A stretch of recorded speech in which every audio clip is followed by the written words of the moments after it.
There's news in the NFL today, and it's time to break it down in the only way we know how. Hot Route style, with our spin on football headlines with a mix of frozen tundras, neck rolled, and grass-stained jersey.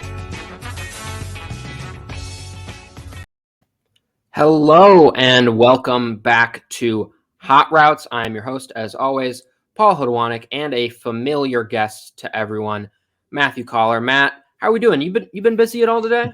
You've been doing much? This is several days of not shaving. Does it look like I have grown in any hair on my face? Not really. But maybe someday, maybe when I get to 40. But yeah, it's been a very eventful day. And I think also, Paul, a exciting day for Vikings fans to feel like the weight of mediocrity has kind of been lifted here. Now, that doesn't guarantee anything for the future, but it does mean that the people in charge of the last 4 years that have rested in this one spot of being in the hunt graphic, I guess I would call it, are now gone. And it gives the Vikings an opportunity to hit the reset button, not the rebuild button, but the reset button on their organization. And I think that Vikings fans have wanted this for quite a long time. Yeah, don't use the word rebuild. Not a rebuild. We learned that from the Wilfs. This is not a rebuild, not a full rebuild. And I mean, they have the requisite pieces for it to not be a rebuild. So I mean, that isn't the Giants with Joe Judge if they were to fire him and say this isn't a rebuild. We're a piece or two away. Like, the Vikings are more than a piece or two away, but they're not, 30 pieces away. They've got pieces in place to hopefully make this a quick turnaround, especially if they can figure out the quarterback position.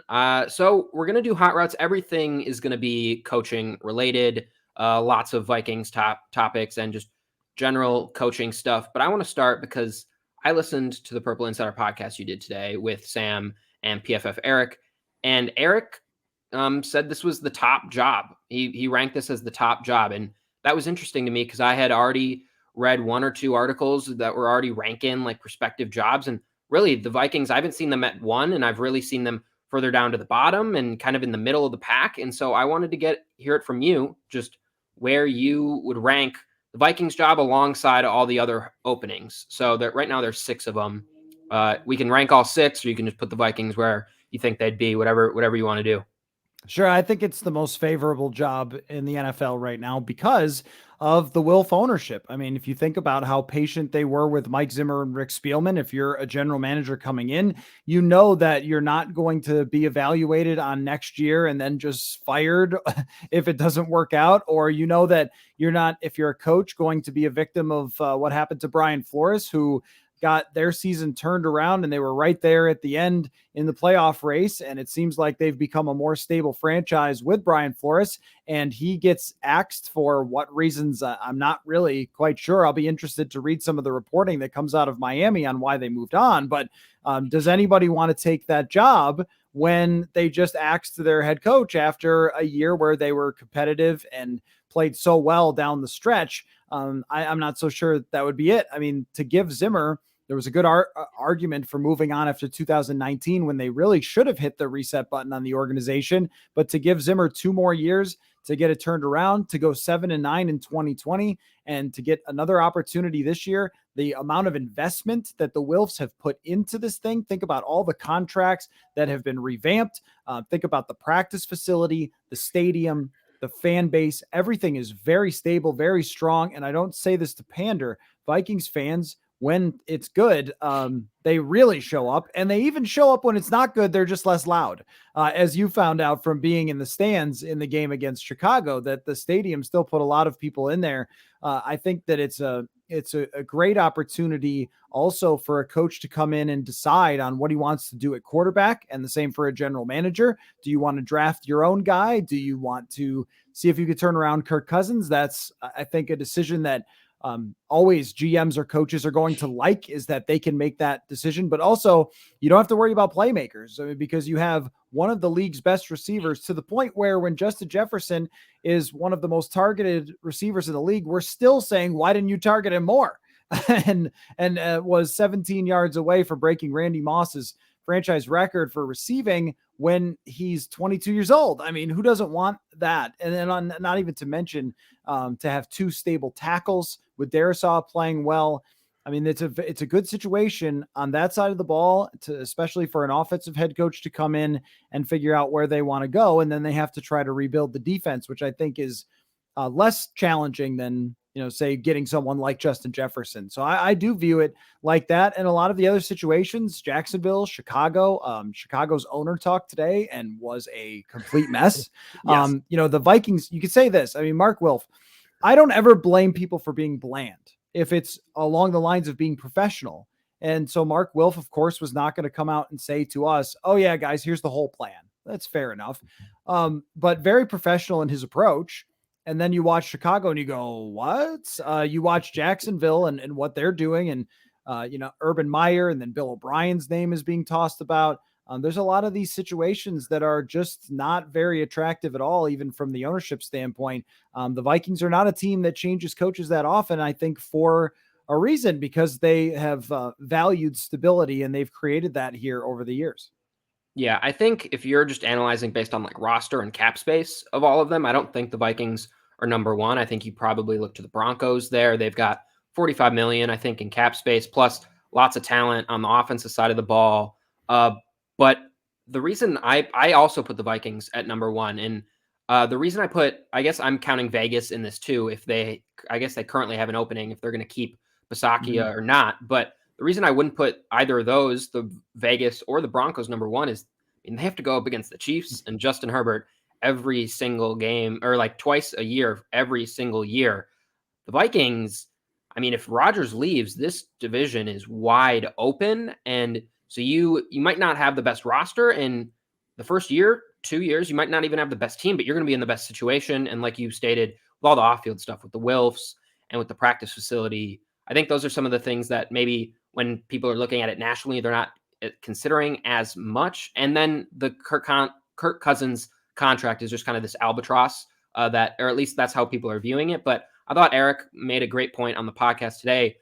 It's not an albatross now when the GM knows that they have more than a year to go, because that does not force them to get into this year over year consistently having to sign him to justify signing him in the first place, to justify keeping your job because you need to stay afloat. Like, that is not going to be the situation. And like you stated, you at least think the Vikings can get off of Kirk Cousins in a trade pretty easily. Someone's going to take him. So if we're operating under that logic, you're coming in with an offense that's got some pieces. You have a chance to pick the quarterback. You aren't coming into a situation where the GM's already there.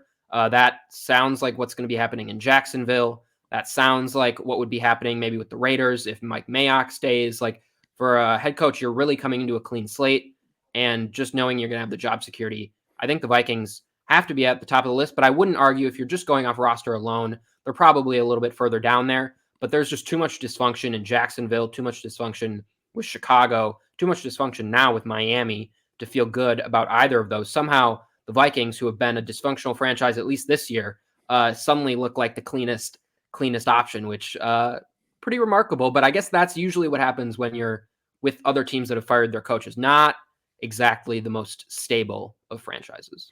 Yeah, and I think you make a good point about Denver being one of the most favorable jobs. If you weren't playing against Kansas City and Justin Herbert in Los Angeles, then, or even, hey, the Raiders are the team in the playoffs. They're not a joke either. They got a heck of a kicker, I'll add.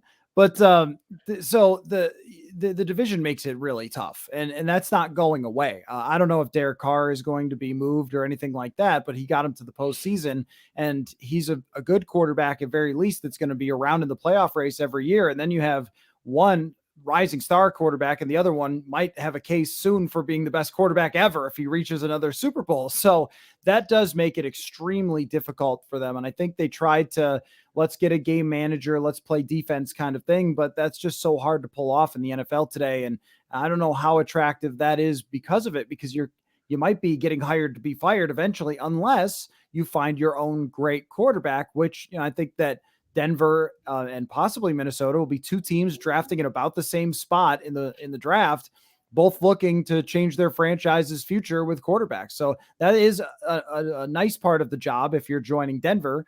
But coming in at the same time as a GM, I think is good. I mean, you get linked together, kind of the way that the Buffalo Bills did with Sean McDermott and Brandon Beane, where they're linked together and they're going to do this thing together the way they want to do it and build it up. And I think that is a good situation because you feel like you both have a clean slate. It's not like the coach is coaching to impress the GM or to hope the GM doesn't fire him or something like that. It's probably the best situation you can ask for. And I think the Wilfs made the right decision in not keeping Rick Spielman around in some role, which had been reported, and rather deciding, hey, we're just going to move on from everybody and clean slate. Yeah, and quickly before we move on, it would have been easy for them to kind of keep Spielman, put him in a different role, put him in a cushier role. I don't remember what I was reading, but Spielman has been there pretty much as long as the Wilfs have been the owners. So he is very much a security blanket for them. He's been there this whole time, guiding them through probably the beginning stages of ownership when they didn't have as much football knowledge as he obviously did, and he's just in the organization helping out. And so it'd be really easy for anyone to just want to keep them around just in a small role, but then that clouds over the rest of it because he's there. You don't know how much of an impact he has. And so I think it is good to be wiping the slate clean. And so our second hot route kind of revolves around, would they go back and get a longtime repeat GM, or would they go back and get a repeat coach, or would they go first-time head coach, first-time GM? I want to focus specifically on the first-time guys. Do you think it's more likely that they go after a first-time head coach or a first-time GM? Yeah, the way that Mark Wilf made it sound is that they're going to consider a lot of different things when it comes to who could be the general manager. And there was a great article by Kevin Clark about cap people. And I don't think that Rob Brzezinski, the Vikings cap guy, is necessarily in the mix for the GM job. Maybe he should be. I don't know. But around the league, those are a lot of the people in roles who are very valuable and knowledgeable about managing the numbers and being as efficient as you possibly can and spending in the right places. Like that's what those guys do. And sometimes with general managers, they're more of scout guys like Rick Spielman that, they want to get great players, their highest guy on the draft board, but sometimes that ends up resulting in drafting a center who's good at run blocking. Like, yeah, he probably was your top prospect at the time, but was that an efficient move? Even if he turned out to be a good player, was that an efficient move to spend on the position that the NFL pays the least, which, should really tell you about positional value? So maybe instead of going with a scouting type or someone that has a lot of experience like Spielman had, they want fresh eyes for someone who was more in the analytical type of role. And I don't mean obsessed with football analytics necessarily, but analyzing the cap numbers and focusing mostly on the spending, because that's a major, major part of what a general manager does. And it felt like in recent years, Rick Spielman wanted to keep his good players and they just forced the square pegs in round holes. And that kind of got them where they are. And that might include the quarterback position, but they also didn't build well around a very expensive quarterback either by making, pragmatic moves. So, to answer your question, I think that they will look in some different places than maybe just, hey, this guy was a GM before. But if they did go with someone like Thomas Dimitrov, for example, who's I don't think working in the NFL this year, but was the GM of the Atlanta Falcons. He did build a Super Bowl team with offense and with Kyle Shanahan as their offensive coordinator at that time, and got the best year of Matt Ryan's career there and did a lot of good work in Atlanta. So if they go in that direction, I wouldn't be shocked, because it is a team that we've talked about how much they want stability. There's outside the box hires, and then there's, hires for people who have done it before. And I think that that's going to be a really tough decision. I don't really have a good guess to which way they go, because the general manager thing, the door is just so wide open. I think it's much easier to figure out what type of coach they would be going for, that they would be going for somebody who is going to be the opposite of Mike Zimmer. So offensive minded, younger, more of a mentality of, bringing in the fans kind of thing, as opposed to just treating the press conferences like opportunities to dunk on Kellen Mond and that kind of thing. I think that maybe an attitude shift is really necessary. And, the players talked about today, Adam Thielen talked about the leadership group of the team meeting with ownership today. And I would imagine that their suggestions are heard. I think the Wilfs are smart enough to do that and not just say, hey, we're making this call and you guys go play, but to meet with the players. And I think that if some of the public things that were said by Eric Kendricks, Adam Thielen, Brian O'Neill were reflective, that they're going to look towards somebody like Byron Leftwich or like Nathaniel Hackett, who has, I think, a different approach in terms of being more enthusiastic. I don't like the term players coach because it makes it sound like you just like let everybody do whatever they want and they're not disciplined enough. And that's not right. That's not right either. Like, I think that you could be a Brandon Staley or a Sean McVay or that kind of guy, and you can do well without being insulting in press conferences and being very harsh to players behind the scenes and things like that, as Mike Zimmer so often was.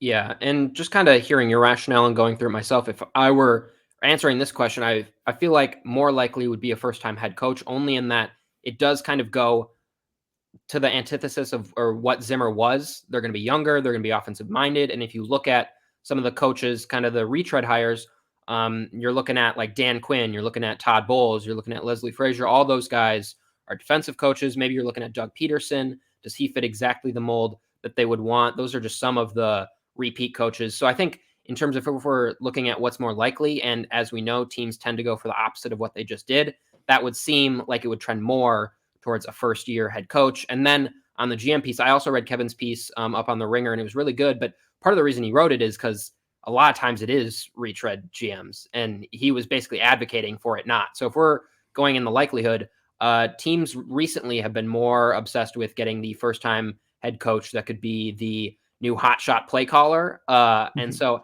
if we're picking one that's more likely, it feels like it would be a first-time head coach. But I really wouldn't be surprised if both of them are new guys and there's new blood in there all the way around.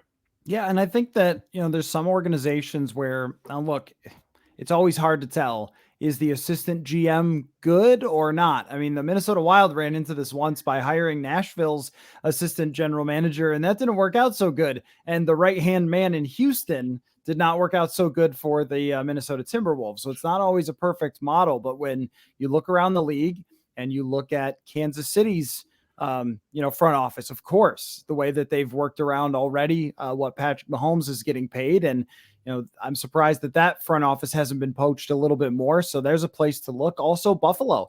Buffalo went from one of the most old-timey type of teams with Rex Ryan to being kind of the team of the future, where they throw the ball all the time and they put it in their quarterback's hands and spread it out. They throw to Stephon Diggs constantly, but they've also built the team really well. They built the team defensively very well. One of the best defenses in the league under Sean McDermott. And that's why I think offensive coach is going to come up a lot, but for me, it doesn't have to be that way.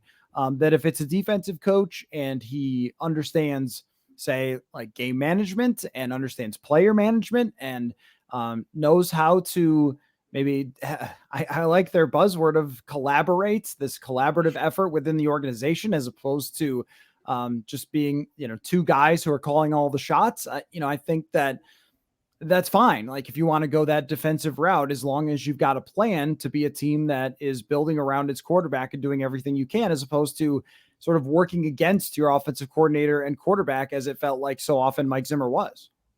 For sure. And yeah, on the offensive defensive thing, I think it's when you come down to those tiebreakers of if you've got two guys you really feel good about, then that's when I'd go the offensive coach, just because they have a better chance of long-term sustainability in terms of a play calling perspective and stuff like that. But you shouldn't be picking Matt Nagy just because he is a hot head coach over some guy that's got versus a defensive coach that you feel really, really good about. So yeah, I agree wholeheartedly there.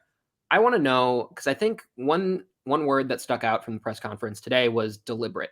It sounds like this is going to take some time for the Vikings to work their way through. And just for perspective, I went back and figured out when Leslie Frazier got fired and when Zimmer got hired. And it was 16 days in between those two.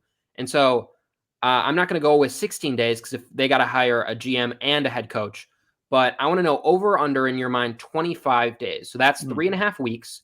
That gets us past the conference championship week. So arguably if you were going for a coach that's now in the Super Bowl, you'd still be waiting, but every other coach at this point would be free. You could sign him. Do you feel like this is resolved by like first week of February, or is this really, really getting extended far out? No, I do. I think that this will be resolved fairly quickly. I mean, I know that they're saying that they're going to be deliberate, but they've had some time to think about this and to think about who they want to interview and how they want to approach it. And I'm sure that they have candidates' names in their mind, and they may not want to reveal them publicly. The Bears are telling everybody who will listen all the interviews they're doing. The Vikings have not done that yet so far. And that's sort of typical of the Wilfs of not putting out all these names of we're going to have this person, this person, this person to try to get people hyped up about them doing their due diligence. Like, they're going to do their due diligence. This is a major part of the analysis of this entire situation, is just having an ownership group that, look, maybe you could criticize they didn't fire them fast enough, or they, decided to pay Kirk again, or whatever criticism you might have. It's really tough to say, looking at some of the goofball ownerships that exist in the NFL, that you're not in a good spot here. I mean, I think that they really are. So I would guess that they are prepared for this already, and they're not just starting the process as they talk to us today. I'm sure that started weeks ago in terms of figuring out who they might want to go with, so they can start doing their interviews and make a decision fairly quickly. I was looking at last year for the Detroit Lions, who went through the same thing with a new general manager and head coach, and it was January 14th that Brad Holmes was hired as the GM. I would expect that before championship weekend, there's a general manager, and maybe not long after that, there's a coach, because the offseason is short, man. I mean, it feels long because you have to wait a long time for football after the Super Bowl, but it really isn't. I mean, you get right to the NFL Combine. The Senior Bowl actually comes up pretty quickly right after the Super Bowl. I think it's the week after. And then you have the NFL Combine is just a few weeks after that. Rookie mini camps, through the season, free agency, all that sort of stuff. I'm giving the wrong order, but you know what I mean? Like, this stuff comes up on you quick, and the coach and the general manager have to make some very major decisions. If you remember, Matt Stafford was traded before the Super Bowl last year. So if they're going to start, making phone calls about Kirk Cousins potentially, or make a decision, are they going to extend him? Cousins' extension came in early March last time on the first day of free agency. So there's lots of decisions that have to be made fairly quickly. They can't really sit on their hands. So I think that this gets done within probably the next 2 weeks. Yeah. And if it doesn't, I feel like it's one of those situations where it gets really quiet because they have their coach and he's still coaching and they just haven't announced it. And it's like, hey, Vikes, are you going to announce your coach? And they're like, oh, maybe we're going to wait till after the Super Bowl. And it's like, oh, okay, Byron Leftwich is in the Super Bowl. No other team's waiting. That looks like what it's going to be. So I would guess, 2.5 weeks, you probably have a good idea of who exactly it's going to be. And you'd think the GM is hired even quicker than that. Let's quickly reflect on Zimmer a little bit because there's lots of diagnosing his time as a Vikings head coach. And I just want to know where it ranks for you in terms of Vikings head coaches, where he would sit amongst, the Bud Grants, the Denny Greens of the world. Where, if you were, I don't know, top 3 Vikings coaches ever, is Zimmer now in it, or is he out? That's a good question. Well, if you had asked that question after 2017, I think he's got a better case to be, maybe number 3. I don't think that he can match Denny Green. I mean, Denny Green struggled to win the playoffs early in his tenure, but was always in the playoffs. I mean, year in and year out, they were good teams, despite not always having the best quarterbacks for Denny Green and never having that solidified Brett Favre or something like that. And yet got a lot out of his offenses with, Warren Moon, and then all the way through the 98 team where he was responsible for drafting Randy Moss and bringing in Randall Cunningham and having, if not the best, then one of the best top 2 or 3 seasons in Vikings history. So you can't put Zimmer there. His 13-3 2017 season was truly excellent. A number 1 defense that year. It was a really fun season with Case Keenum, but the way that it ended kind of always will rest with Vikings fans as feeling salty about just the end of that season. And so I think that he probably goes number 3. Mike Tice has probably got an argument to be in there somewhere, but it's almost like a different world with Mike Tice. Jerry Burns probably has a really good case here to maybe be ahead of Zimmer. And I think that's how I would probably go with it. Bud Grant is the GOAT and one of the greatest football coaches in NFL history, hands down. And 94 still out there. I saw him talking with Patrick Royce, like still giving opinions on football, which is really cool. So Bud's the GOAT. There's no question there. Then Denny Green after him. And then I think I would go Jerry Burns and then Mike Zimmer is probably how I would do it.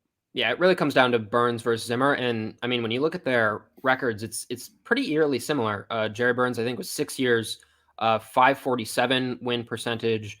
Zimmer is at 562. Zimmer made 5 playoff games. Burns made 6.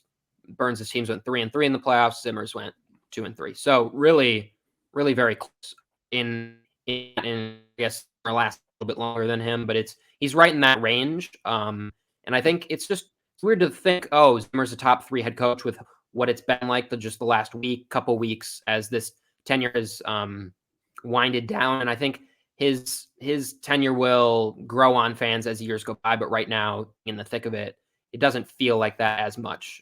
Disagree? It depends on what happens next, doesn't it? I mean, Yeah. Is Rex Ryan's tenure in Buffalo celebrated? Not really, because he got them to mediocrity from where they were, which was really bad. But then the next guy took them to the AFC Championship, and everybody forgot about the Rex Ryan, Tyrod Taylor. And it is a long tenure for Zimmer, but it only had 3 playoff appearances, and 3 playoff appearances in 8 years. I mean, you could call me cynical or too critical, but it's just not that impressive. That's all. We're only talking about playoff appearances. We're not even talking about going deep in the playoffs. I mean, just one time to Championship Sunday over 8 seasons. Usually coaches get fired far before they ever get the chance to be around for 8 years and only have 1 appearance in championship weekend. So I look at it as much more of, people will talk about the things that they went through early on and what they had to overcome with Teddy and with Adrian Peterson and things like that. And I think that a lot of people wanted to like Zimmer and wanted to appreciate kind of a gruff, old school kind of coach. But as it wore on, is a long time where people were frustrated by it. And that means in the organization, players, Stephon Diggs, fans.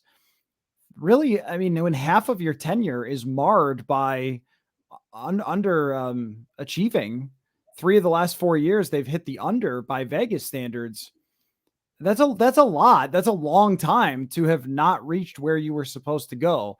And I think that's kind of, it'll be split. It'll always be split into sort of the pre 2018 and then the post 2018. And I think a lot of people will look at that as, that's when you made the quarterback decision and that impacted so much about Zimmer. But, the facts are the facts and the scoreboard's the scoreboard. They came way short of expectations for way longer than most coaches in the NFL get. And I think that's kind of how I'll look at it. Is they had an opportunity in 2019 to hit this reset button and they decided, no, we're going to give them more of a chance.